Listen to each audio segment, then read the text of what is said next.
Today is June 5. So, pisa po ito May 25. A little over 10 days. So, yun.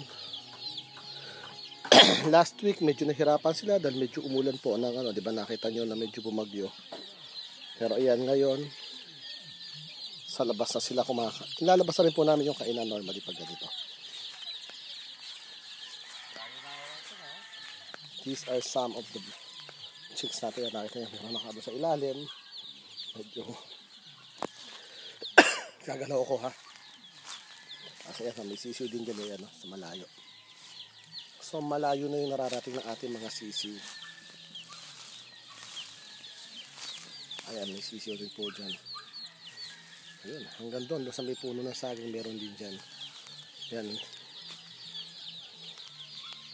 Kaya pag yung ganito, ngayon is around 12:30 in the afternoon. Ito yung mga pinagamitan nilang kusot, of which ito naman ililipat naman natin, gagamitin naman to ng ating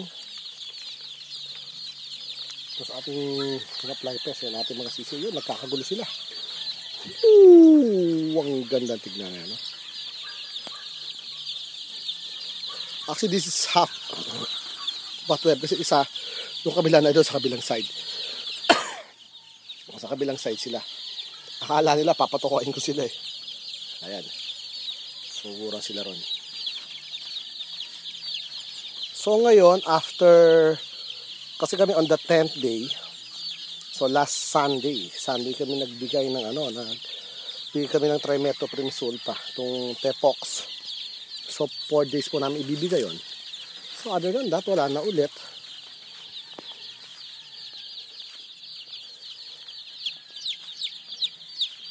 Ito ko po yung medyo kabilang side, yung size yung the other half. Ito dito naman yon. Yung previously yung kinuha na natin, ayun yun, no? Ngayon ito naman yung kalahati.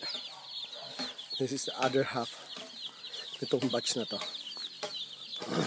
Kung napasin natin, halos walang laman yung pinakabahay. Ayan, no? Ilang piraso lang.